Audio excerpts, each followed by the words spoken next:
და დედა დავასაფლავეთ დედაჩემი და 14 რიცხვია უკვე გადავწყვიტე ხეობაში შევიდე და ადგილზე გავერკვიო სიტუაციას რა ხდება. და ის აუცრებავ ახლა 2 წლის განმავლობაში რომ ყველგან ხაფანგები მედგა რომ არ შევსულიყავი და ხელად გამოხტებოდნენ და ისა გახსნილი მაქვს გზა და მივდივარ და ვიცი რომ ხაფანგში შევდივარ, მაგრამ ფიცი მაქვს მიცემული იმისი რომ უნდა ვიბრძოლო ბოლომდე. მაგას ვერსად ვერ გავუხვალ კაცი. ჩავედი და უკვე ხედავ რომ გზებს ამზადებენ ჭუბერიდან გზებს ამზადებენ უკვე იმისთვის რომ ძიმე ტექნიკა გადმოიყვანონ, იქ იყო ჭაობები და რაღაცები მათ მომზადებული დამხვდა. შევედი და აბსოლუტურად ყველა მაგას იძახის რომ მოდიანო და რა გავაკეთო ახლა? რითი ვიბრძოლო და სხვადასხვა პატრიარქის კურთხევა დამოვიწყდა, გამექცა აზრი. პატრიარქმა წამოდგა და ადგომას ვაპირებდი იჯექიო. მოვიდა მომადო აგერ ლოყაზე, მარცხენა ლოყაზე ხელი და ემზარშვილო, გაკურთხო სუფალმა. არ შეგეშვებიან, სანამ კოდორი არ ჩაბარდება. აფხაზეთი მიცემულია. სიტყვა სიტყვით. მაგას ახლა ბევრად უფრო დიდი ინფორმაციები ქონდა მაშინაც, ვიდრე მე მქონდა, რა თქმა უნდა და ვინმეს მქონდა ინფორმაციები. მე უთხარი რომ ყველაფერს გავაკეთებ მეთქი, იმისთვის რომ რამენაირად კიდე გაგრძელდეს თქვა. კოდორის ხეობის შენარჩუნება რამოდენიმე წლით რომ იქნება გვეღირსოს თავრობა ისეთი რომელსაც ენდომება ბოლოს და ბოლოს კოდორის ხეობის შენარჩუნება და აქედან მუშაობა აფხაზებზე უკვე. თან აწყობილი იყო ყველაფერი იცით. ნებისმიერ დროს რაც საგინდა მაშინ მოვიყვანდი აფხაზებს დავაჯენდი და ვალაპარაკებდი. გამოვაგზავნეს არძმბა ლევანი ჩვენთან აქა აქ და მე დავხვდი გადმოსასვლელში რომელიც იყო გზავნილი აფხაზებიდან ერთობლივი ჯგუფი გავაკეთოთო და დავიცვათ ჩვენი სამშობლო ერთად აფხაზებმა და ქართველებმა. აქედან წასული საკუთარ ერთ თვეში საკუთარ ჭიშკართან ჩაცხრილეს. ესეთი, იმიტომ რომ აფხაზეთის უშიშროება დე-ფაქტო უშიშროება, რუსეთის უშიშროება და საქართველოში ჩანერგილი უშიშროებაში ადამიანები ერთობლივად მოქმედებდნენ და ერთობლივად მოქმედებდნენ და ისე მოიყვანეს ჩვენი სააკაშვილი ხელისუფლებაში. რატომ მოიყვანეს? იმიტომ რომ პირობა ჰქონდა დადებული რომ კოდორის ხეობას ჩააბარებდა უმტკივნეულოდ. იმიტომ იყო ეს ყველაფერი და იმდენად შეგაწყვეტინებთ და საზოგადოებისთვის რომ იყოს ახლა მნიშვნელოვანი რამ თქვით. ერთობლივად მოქმედებდნენ დაასახელეთ ასე ვთქვათ კონკრეტული სუბიექტები. ვის გულისხმობთ თამაში ამ გადასმის სახედიდან? შეიძლება იმ დროს გვარები და სახელები გაინტერესებს? არა, რა თქმა უნდა. რა თქმა უნდა, ქვეყანა გვაინტერესებს. ფაქტები გაინტერესებს. არა, ქვეყანა გვაინტერესებს. თქვენ ახსენეთ რუსეთი. დიახ. ახსენეთ ეგრეთ წოდებული აფხაზეთის ეგრეთ წოდებული უშიშროების სამსახურები, სპეცსამსახურები და რომლებმაც შემდეგო სააკაშვილის მოყვანა განაპირობეს. რა თქმა უნდა, ერთობლივმა მოქმედებამ. ერთობლივმა ეს იყო თქვენი სიტყვები. ამიტომ ეს ვის ინტერესში იყო და ამასთან დაკავშირებით რო სიცხადე შემოიტანოთ, რაც შეიძლება, იმიტომ რომ საზოგადოება გვიყურებს და ამის დანიშნულებაც ხომ ეგ არის, რომ კი ბატონო, მადლობა კითხვის. მადლობა. ესე იგი შეხედეთ ახლა საიდან მივხვდი მე მაგას პირადად. ჯერ გავლილი ცხოვრება რაც ხდებოდა. როგორც ჯერ ომის დაწყება, რკინიგზაზე ყაჩაღობები, რომელსაც ერთობლივად აკეთებდნენ თურმე, მე გავიგეთ ეს ყველაფერი და სხვადასხვა ერთ-ერთ წამოწდა ჩემთან ჩვენ წარმომადგენელს. როგორ დადიოდა მატარებლებში დამალული წინ და უკან. მე აი ახლა ბოლო ვარიანტში გახსოვთ 2003 წლის რევოლუცია რო იწყებოდა და რო გადაჯაჭვული რო იყვნენ ალყარო შემოარტყეს პარლამენტს. მაშინ მოვიდა ჟურნალისტი ჩემთან და მითხრა რომ აი ტყვია რო გავარდეს და რო დაიწყოს აქ რაღაცა სროლები, რას აპირებო? რას ვაპირებ მეთქი? მე დარწმუნებული ვარ რომ რუსეთის მოწყობილია თქვა ეს გადატრიალება. მე ქართულს არ ვესვრი თქვა, წავალ თქვა ზაკოს ვესვრი პირდაპირ იქა თქვა. აი ასე ლიაპნულ რო იწყიან, აი თქვი ასე, აი სპონტანურად. და შეჭერდა ყველაფერი. ანუ არ იცოდნენ იმათმა მე საიდან ვიძახდი ამას, რა ზალები მყავდა იმისთვის რომ ესროლა რუსეთის ზაკო რო იყო მაშინ ჯერ იყო აქ იყვნენ მაშინ იმპერიაში. მაგას საბურთალო გზაზე რო დიახ. გადასასვლელთან. ხო, თავდაცვის სამინისტროსადაც იყო ჩვენ. წარმოვიდგინე, დიახ. ხო და დაიბნენ მაშინ აი ამ იმაში და შეაჩერეს ეს ყველაფერი. და მე როცა შემოვიდნენ პარლამენტში იქ არ ვიყავი? ჩვენ გუბერნატორების უყველა ვიყავით წარმოდგენილი და უყურებდი როგორ შემოყავდათ ძალით ეს შიშარა სააკაშვილი. აი ასე ქონდა ფეხები გაფშეკილი და ისე შემოათრიეს პარლამენტში. ჩემ თვალწინ პირდაპირ. ანუ ეს იყო ყველაფერი დაგეგმილი. აბსოლუტურად აწყობდა ყველას და მე ასე ვიძახდი ყოველთვის და რუსეთშიც რომ მქონდა ქართული ხელმძღვანელობდა ბატონო თქვენ დაკვირვებით იქ ვინ ხელმძღვანელობდა ხო გამოსტილი პირბრძანდებით და მithumedes იმ დროს ვინ ყველაზე მაგრად რა თქმა უნდა იმოქმედა შევარდნაძის დაცვამ და უშიშროებამ რომლებსაც გაუღეს კარები და არ გახსოვთ რომ რატომღაც ჭავლი არ იყო ესეთი ძლიერი როგორც რომ ეს სააკაშვილის ხელში რო იყო ანუ რბილი ძალით იბრძოდნენ დაცვას სახელმწიფოსი კი ბატონო ბატონო თქვენ საუბრობთ უკვე საათზე მეტია ეხლავე მოვდივარ ფინიშისკენ ერთი წუთით ჩვენ სადღაც 15 წუთში მაქსიმუმ შესვენება უნდა გამოვაცხადოთ საკომიტეტო მოსმენა აქვს არაერთ ამ კომისიის წევრს ამიტომ ჩემი უმორჩილეს თხოვნაა დაუბრუნდეთ 5 წუთი აიღეთ იმიტომ რომ მეტი დრო აღარ არის სამწუხაროდ მე კითხვა-პასუხის რეჟიმზე უნდა გადავიდეთ და 15 წუთში დავხუროთ გამოვაცხადოთ შეცვენება შესაბამისად თავდაცვის მინისტრი ირაკლი ოქრუაშვილი გეგმავს თქვენ ჩაბძანდით უკვე კოდორის ხეობაში ხართ ამ დროს ეს არის 2006 წლის ზაფხული ხომ ასეა ივლისი 25 ივლისი რო შემოვიდა 25 ივლისი და თქვენ ხედავთ თქვენი თვალით რომ ირაკლი ოქრუაშვილს მიღწეული 1994 წელს მიღწეული შეთანხმების საპირისპიროდ შემოყავს მძიმე ტექნიკა ხეობაში სწორად მოვისმინეთ აი აქედან რომ გააგრძელოთ კი ბატონო მოკლედ 25 ივლისი არის როცა შემოვიდნენ უკვე მე შეკრებილი მყავს ხალხი და სულ ყველა არის წინააღმდეგი იმისი რომ შევხვდეთ პირდაპირ და დაველაპარაკოთ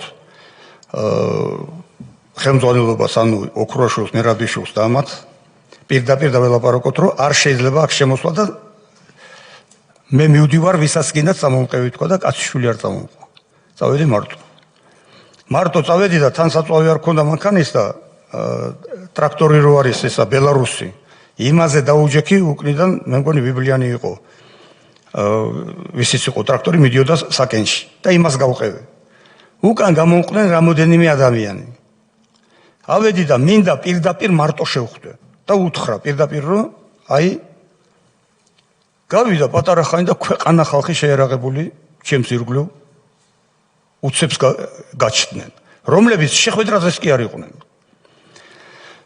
მოკლედ ატყდა სროლები ატყდა ისეთი რომ მოკლედ აი მე მქონდა ყველაფერი იქაურობა ვინ ვის ესროდა არ ვიცი ჯერ ვინ ვის ესრვის ეხლა სასამართლოზე გაერკვა მე ჩემს სასამართლოზე ვინ ვის ესროდა ვინ გაისროლა პირველი რატომ გაისროლეს ყველაფერი მე სასამართლოზე დავადგინე აბსოლუტურად ამ დროს თქვენ თანამდებობა გაქვთ თუ არა 2 წელი არა ვარ არც თანამდებობაზე არც ერთი არაფერი თუმცა რომ ესენი რომ მოვიდნენ ნაციონალური მოძრაობა რომ მოვიდა ხელისუფლებაში ვარდების რევოლუციის შედეგად თქვენ მოგწყვიტეს კოდორის ხეობას მომწყვიტეს კოდორის ხეობას და მე მომიწყვეს ისე რომ მე მოვხვდი იქა და დამასობაში მუშაობდა სპეცსამსახურები ჩემს წინააღმდეგ ისე რომ საერთოდ მოსახლეობის იმაში შტაბ-ეჭრილება შეექმნათ ჩემზე რომ მე ვარ ბანდიტი ყაჩაღი და უბედურის ერთი ქვეყნის უკან წამძღოლი და 2006 წლის ივლისში მოხვდით კოდორში თქვენი მშობლის გარდაცვალების ფაქტთან დაკავშირებით 40 გაკეთებას მინდოდა და თან გამეგო აპირებენ თუ არა შემოყვანას მართლაც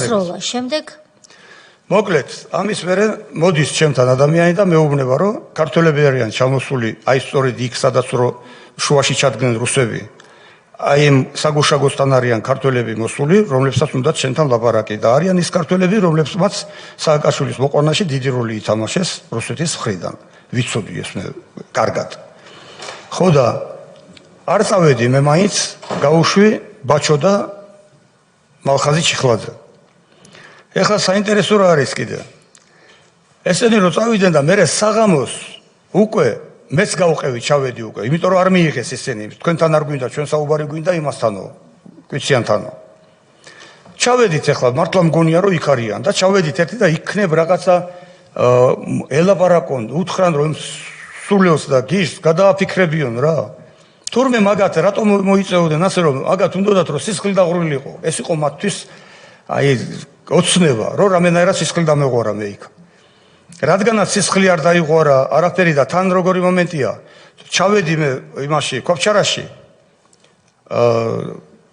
ველოდები და ასე მოდი სპეცნაზი კიდევენ ხელს მიჭერენ და მივყავარ იქიდან ჩვენი მხრიდან პირდაპირ შემოგვიყვება რას ამბობთ რომ რუსეთის საგუშაგოსთან რუსეთის სპეცსამსახურმა ჩაგიტყუათ ასე ვთქვათ ჩამიტყუეს რა თქმა უნდა ქართველების საშუალებით ჩამიტყუეს და იქ ვერ ჩამსვეს მანქანაში და დაგვიჭირეს ორივე მე და მალხაზი ჩაგვსვეს მანქანაში და დაგვიყვანეს იქიდან ქართველები ვინც ჩაგიტყუათ რუსებთან თანამშრომლობით ვინ იყვნენ ესენი მე ადრესს ნათქვამი გვაქვს ეს იყო იგორ გიორგაძე დიახ და ტარიონიანი და შალიკიანი ბონდო რომლებმაც მოდივე კავშირი ჰქონდათ მალხაზისთან ურეკავდნენ მაგას ოქრუაშვილი სად არის ამ ეხლა შეხედეთ ოქრუაშვილი მოდის იქიდან ჩვენს წინააღმდეგ ხეობის წინააღმდეგ ჯარით და ეხლა რა მომენტია უბრალოდ რომ ეს სროლები რო გაითამაშეს და ვინ ისროლა პირველი აი ეს იყო კითხვა სასამართლოზე და ლევან გვაზავამ ისროლა პირველიო როგორ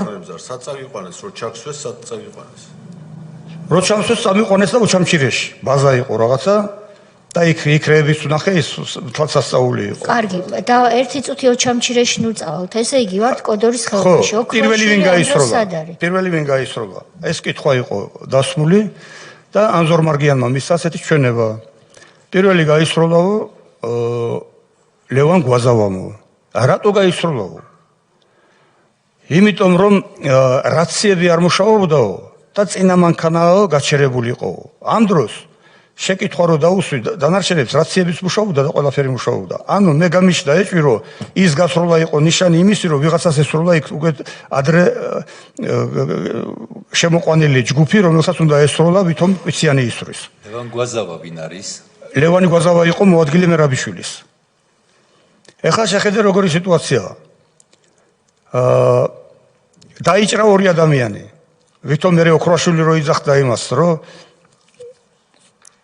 ორი ჯარისკაცი დაგვიჭრაო ოქროაშვილის სიტყვები გახსოვთ ალბათ სასამართლოზე შემოვიდა ეს დაჭრილი ანუ დაზარალებული ჩემგან დაზარალებული და აქვს ტყვია მოხვედრილი წინიდან აი როგორ გავიგე რომ ვინ ესროლა და რატო მოხდა ტყვია ვეკითხები ქალბატონოთია გახსოვს მეთქი ტყვია რომ მოხდა როგორ იდექი თქვა კი როგორ არ მახსოვსო მდინარე საკენი რომ მხარეზე იყო შენგან თქვა მარჯვენა მხარესო ანუ შემოტრიალებული იყო თავისი ჯგუფ ქფისკენ და იქიდან მოხდა ტყვია ანუ თავისიანმავეესო მე არ გიფიქრია რომ შენიანმავე რო გესროლა მეთქი რა არ მიფიქრია მე ზუსტად ვიცი რომ ჩემიანება მესროლისო სასამართლოზე პირდაპირ სასამართლოზე ჩაწერილია ყველაფერი სასამართლოს იმაში ამის მერე მეორე შემოიყვანეს ის ზურგიდან რომელიც იყო დაჭრილი იმანაც ისე კითხვა დაუსვი რომ მხარეზე იყო დინარე მეთქი და მარცხენა მხარეზეო ანუ უკრიდან ესროლეს იმანაც დამიდასტრო რამე პრეტენზია გაგაჩნიათ მეთქი ჩემთან არანაირი პრეტენზია პოლიციელები დიახ დაჭრილები რომლებიც ამბობენ სასამართლოზე რომ ჩვენებმა გვესროლეს და არა თქვენ მესროლეს ჩემებმა მესროლესო უკრიდან მესროლეს თქვენ ამ დროს მაბრალებდნენ მე კი ბატონო ეხლა ეს ყველაფერი რისთვის იყო ბატონო ემზარ ეს ყოველივე ეს დადგმული იყო თუ რა კოდორის ჩასაბარებლად ეს იყო რა თქმა უნდა მოსკოვში დაგეგმილი მაგრამ ერთ რაღაცას კიდე დავამატებ რომ ამერიკელები ერივნენ მაგ საქმეში ამერიკელები ერივნენ რატო ვიცი მაგი იმიტომ რომ ოთარი შალიკაშვილი რო იყო წარმომადგენელი ამერიკელების ჩვენთან აქ საქართველოში პირდაპირ უთხრა ჩვენს მაღალ ჩინოსანს ერთ-ერთს და გამოუშვა ჩემთან რომ კოდორია ჩასაბარებელიო რატომ არის ჩასაბარებელიო ეკითხება ეს ჩვენი მაღალ ჩინოსანი იმიტომ რომ ხელშეკრულებით არ არის გათვალისწინებულიო რომელი ხელშეკრულებაო ეს შენი საქმე არ არისო ჩვენს მაღალ ჩინოსანს ეუბნება ეს შენი საქმე არ არისო ეხლა დავამთავრებ დაასრულეთ მე უთხარი რომ გამორიცხულია მეთქი მე ერთ გოჟას არ დავუთმობ თქვა და წამოხდა შემომეხვია გადამკოცდა ვიცოდი რომ ამას მეტყოდიო გახარებულმა წავიდა იქიდან აი და ამის მერე აი აქ ახლა ამ შემთხვევაში კოდორის შემთხვევაში გაერთიანებული იყვნენ სულ ყველა ჩვენს წინააღმდეგ აბსოლუტურად და ეთყობა რაღაც სახელშეკრულება არსებობს რომელიც ჩვენ არ ვიცით რომ კოდორი უნდა ჩაბარებულიყო და კიდევ ერთი ასეთი რაღაც არ ვიცი ახლა თქვენ უკეთესად იცით რომ ამ კონვენციების საკითხი ერთ-ერთმა ძალიან ისეთი გათვითმფრინავებულმა ადამიანმა მითხრა, თუ ავტონომიური რესპუბლიკის საზღვრებს მთლიანად არ ფლობს სეპარატისტული რეჟიმი, დამოუკიდებლად ვერ აღიარებენო და მისთვის იყო საჭირო კოდორის ხეობის ჩაბარება, რომ შემდგომ დამოუკიდებლობა ეღიარებია რუსეთს. აბა დავაკვირდეთ ყველაფერი და თუ აქეთკენ არ მიდის ყველაფერი ჟენევის რომელიღაცა კონვენციით ორ კითხვას დაგისვამთ და შემდეგ წევრებს დაუთმობ ადგილს. პირველი, ჩვენ მოვისმინეთ ბატონი ზაზა გოგავა, მისი ახსნა განმარტება, არ ვიცი რამდენად დადევნებდით თვალს და 2008 წლის აგვისტოს ომის შემთხვევაში რეალურად ასე გამოიკვეთა მისი ახსნა განმარტებიდან, რომ როგორც თქვენ ბრძანეთ ირაკლი ოქრუაშვილის შემთხვევაში, რომ მას უფრო ცხინვალისკენ ჰქონდა ყურადღება გადატანილი, მანაც იგივე თქვა, რომ ჩვენ მიუხედავად იმისა, რომ გაერთიანებული შტაბების ხელმძღვანელი იყო, ჩვენ მაინც ცხინვალის რეგიონზე ვმუშაობდით და ასეთი რამეც კი თქვა, რომ რა ვიცოდი მე რა ხდებოდა კოდორში, საუბარია 2008 წლის აგვისტოზე. მიუხედავად იმისა, რომ 2006 წლიდან უკვე ასე ვთქვათ ირაკლი ოქრუაშვილის არასწორი რბილად ვამბობ გეგმის შედეგად კოდორის ხეობა უკვე არის de facto უკვე ასე ვთქვათ წინა პირობებია შექმნილი იმისთვის, რომ რუსეთთან პირისპირ დატოვონ მოსახლეობაც და ასევე გადასცენ ubრძოლველად ტერიტორიები. 2008 წელს თქვენ იქ აღარ ხართ, მაგრამ რა იქნებოდა ბატონი ზაზა გოგავას ამ გამონათქვამზე თქვენი კომენტარი ძალიან მოკლედ რო გითხრათ და რომ შევაჯამოთ თქვენი გამოსვლა ამ ეტაპზე, თორემ შეიძლება მომავალში ჩვენ კვლავ დაგვჭირდეს თქვენი რჩევა და კონსულტაცია. კი ბატონო. რომ შევაჯამოთ. დიახ. თვლით თქვენ თუ არა, რომ თქვენი ოჯახის და იმ ასეულობით ქართველის, კოდორელის, დალის ხეობელის, უფრო სწორად რომ თქვა, განეიტრალება, განიარაღება და იქ მოუმზადებლად ძიმე ტექნიკის შეყვანა ყოველგვარი როგორც ირკვევა გეგმის გარეშე. ეს იყო წინდაუხედაობა თუ გამიზნული ნაბიჯი იმისთვის, რომ კოდორის დალის ხეობა საბოლოოდ გამხდარიყო უბრძოლველად ოკუპაციის მსხვერპლი. თქვენ როგორ თვლით? კი ბატონო. ესე იგი ეს იყო ყველაფერი კოლექტიური ღალატი, ჩაფიქრებული ჩვენი ქვეყნის წინააღმდეგ, მაგრამ თვითონ საჯარისო ფორმირებები ამის აბსოლუტურად კურსში არ იქნებოდნენ. არ ამგონია რომ გოგავასაც რამე ცოდოდა მაგის შესახებ, არ ამგონია რომელიმე სარდალს რამე ცოდოდა მაგის შესახებ, იმიტომ რომ ეს იყო პოლიტიკური გადაწყვეტილება, რომელიც შეთანხმებული იყო. ეხლა ერთ საინტერესო ფაქტს გეტყვით კიდე და ციფრს. 2006 წლის 13 ივნისს შეხვდნენ ერთმანეთს სააკაშვილი და პუტინი ქალაქ სოჩაში. თუ იცით ამის შესახებ რამე? ზღვაში რო გავიდნენ და 2 საათი რო იყვნენ იქა. იქიდან რო დაბრუნდა და რო ჩამოვიდა საქართველოში და ხელათ რო ორფოლო წამოიწყეს. აი იქ იყო მოლაპარაკებული ეს ყველაფერი. აბსოლუტურად. ძალიან ბევრი რამე 8 წელიწადი ვიყავი რუსეთში, ძალიან ბევრი რამე გავიგე, ძალიან ბევრი რამე ფაქტებით ვიცი და თუ გამოძიება ამაზე დაინტერესდება, ძალიან ბევრი რამეს კიდევ ფარდასავხდით. ეხლა სანამ დრო შეზღუდული მაქვს გოგავას განცხადებაზე. აი დააკვირდით როგორ ამზადებდნენ ჩვენი ტერიტორიების გასასხვისებლად. თუ ჩვენს მეგობრებს, ეგრეთ წოდებულ მეგობრებს, რომლებიც მეგობრებად არიან წარმოჩენილი ჩვენი დადამხმარეებად, უნდათ რომ ძლიერი ყოფილიყო ჩვენი ჯარი, ჯარში რეფორმა არ უნდა ჩაეტარებიათ, სადაც ისეთი რომ სპეციალისტები მოიშორეს და მოიყვანეს დილეტანტები. აგერ გეჯდათ სარდალი, გაერთიანებული შტაბების უფროსი, გენერალური შტაბის უფროსი, რომელიც გეუბნება რომ მე რა ვიცოდი ცხინვალში კოდორში რა ხდებოდაო. წარმოგიდგენიათ ეს უკვე ტრიბუნალია. ამის თქმა. მერე მეორე სარდალი რომელიც რომს წამოიწყებს და წააგებს ის თავს იკლავს. თუ ის სარდალია და თუ ის შინაგანად არის ჯარისკაცი. მაგრამ არც ერთი ჯარისკაცი იქ არ იყო. ჯარისკაცები მოაშორეს აბსოლუტურად და ჩანაცვლეს პოლიციელებზე ცუდი თქვა კი არ მინდა მითი. პოლიციელს აქვს თავისი მოწოდება, რომ იმან დაიცვას. კი ბატონო, წესრიგი ამიხედოს, მაგრამ იყო ერთი კაცი, ვანო მერაბიშვილის მოადგილე პოლიცია. მეომარი კიდე სულ სხვა რამეა. ის სულ სხვა მოწოდებით. ამიტომ იყო ეს, რომ მოცილებული იყო აბსოლუტურად, თუ გახსოვთ თქვენ ალბათ 2008 წლის წინ, თუ კი ვინმე შეეძლო ორი კაცის გამოყვანა, აი მაგალითად კახეთში ყავდათ სარდალი ასეთი ლუკა რამაზაშვილი. რისკულისთვის დაიჭირეს. რატო ჩასვეს ციხეში? იმის გამო ჩასვეს ციხეში, რომ მაგათთან დაუკითხავად არ შეექმნა რამე შეიარაღება და რუსების წინააღმდეგ არ დამდგარიყო. თლიანად რუსული საქმე გააკეთეს აბსოლუტურად. ამას მარტო მე და თქვენ კი არ ხედავთ, მთელი საქართველო უყურებდა ამას. კი ბატონო.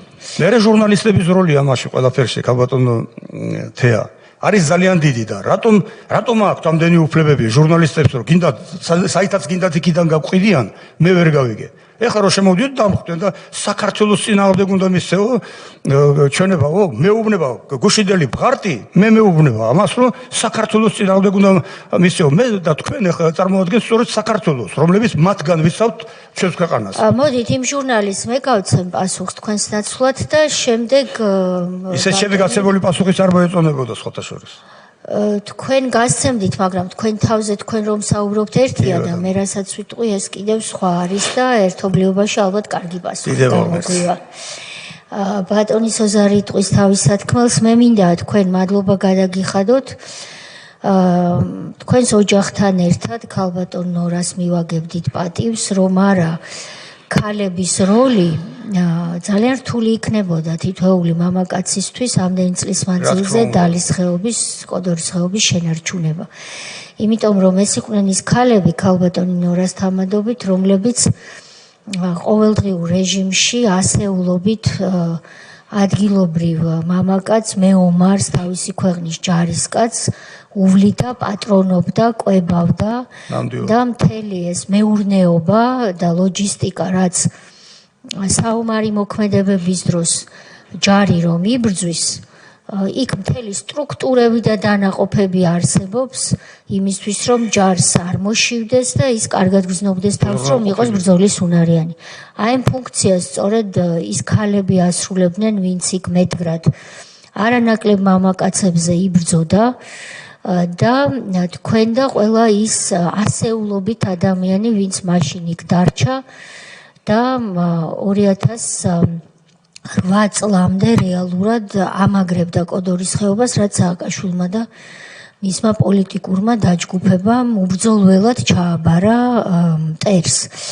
ამიტომ მადლობა თქვენ და რა თქმა უნდა ყველა ჟურნალისტს, განსაკუთრებით ქალბატონებს, რომლებზეც მე მეტი წარმოდგენა მინდა მქონდეს, მოუწოდებ, რომ მათზე უფროს ადამიანებს, ვისაც უბრძოლია სამშობლოსათვის, მისი ემთლიანობისთვის, ჯერ ცოტა როგორც ცნობილი სიმღერის არ იყოს, ჯერ განათლების ხარისხი აიმაღლონ და მერე დასვან ის კითხვები, რომლებიც აბსოლუტურად უსაფუძვლო და რაც თავია შეურაცხმყოფელია. ბატონი სოზარი შეაჯამებს ჩვენს ამ ნაწილს ხდომისა, თუ სურს კითხვასაც დასვამს და ჩვენ უნდა გამოვაცხადოთ 9 საათით შესვენება. მადლობა ქალბატონ თეა. რადგანაც ვამთავრებთ ახლა კითხვებზე აღარ გადავალ, ბევრი კითხვა ზოგადად არსებობს, მაგრამ უბრალოდ რამდენიმე სიტყვას ვიტყვი, რომ რა მართლა იქ ვიყავი ძალიან ხშირად 1993-ში, 94-ში, როცა ეს პირველი ბრძოლები იყო, როცა ეს მოლაპარაკებები იყო და შემდეგაც წელიწადი არ გავიდოდა, რომ რამდენჯერმე არ ჩავსულიყავი და ხედავდი, როგორ თავგამოდებით იცავდა ადგილობრივი მოსახლეობა ხეობას. იცავდა ქალბატონი ნორა კვიციანის, ბატონი ემზარის ხელმძღვანელობით, იქ გავიცანი, მარტო ადგილობრივები არ იყვნენ, ბუნებრივია, სხვაც არაერთი იყო, ყოველ კარგად მახსოვს ბატონი ჯუმბერანანიძე, რომელიც იქ გავიცანი არტილერისტი, საოცარი კაცი. უბრალოდ 94-ში მისი დამსახურება იყო არტილერია, რომ მუშაობდა კარგად. დიახ, საოცარი. ჯუმბერანანიძე. და თქვენ ახლა ძალიან შორიდან დაიწყეთ, ახლა შეიძლება ყველაფერში ვერ დაგეთანხმოთ, შეიძლება ზოგიერთ ფაქტზე ვიფიქროთ, რომ ეს თქვენი ინტერპრეტაცია და განსხვავებულად სჭირდება შეფასება, მაგრამ თქვენობაში საინტერესო იყო. უბრალოდ მინდა ორი რამე ვთქვა წინა დღეების მოსმენებიდან. ბატონმა ყურაშულმა გენერალმა მამუკა ყურაშულმა 1900 იბოდიში 2013 წელს ერთ-ერთ ინტერვიუში უწოდა ღალატი სამშობლოს წინაშე ჩადენილი ღალატი ბატალიონ მონადირეს გაუქმებას. მან კომისიაზე ახსნა-განმარტების დროს დაადასტურა სიტყვა ღალატის მერიდა, მაგრამ თლიანობაში დაადასტურა, რომ ეს იყო შეცდომა, ეს იყო დანაშაული სამშობლოს წინაშე ჩადენილი და მეორე, ბატონმა გენერალმა გოგავამ თავის თავზე აიღო, რომ მან ვერ მოახერხა, ვერ მოასწრო მოსახლეობის გაფრთხილება კოდორის ხეობაში მაშინ, როდესაც იქიდან ჯარი გამოდიოდა, ჯარი, რომელსაც იარაღი დაატოვებინეს იქ და ეს იარაღი დარჩა რუსების ხელში.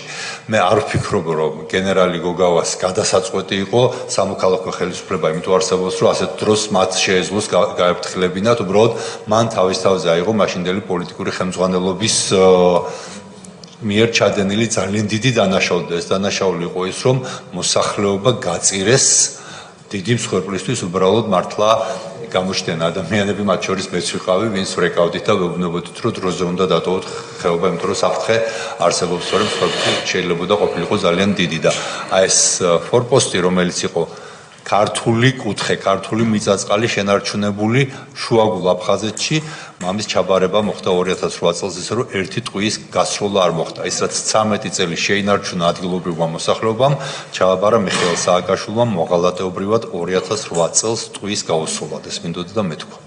მადლობა. ესე იგი, მაგასთან დაკავშირებით, ბატონო სოზარ, რატომ არ გააფრთხილეს მოსახლეობა? აბა დააკვირდით კარგად.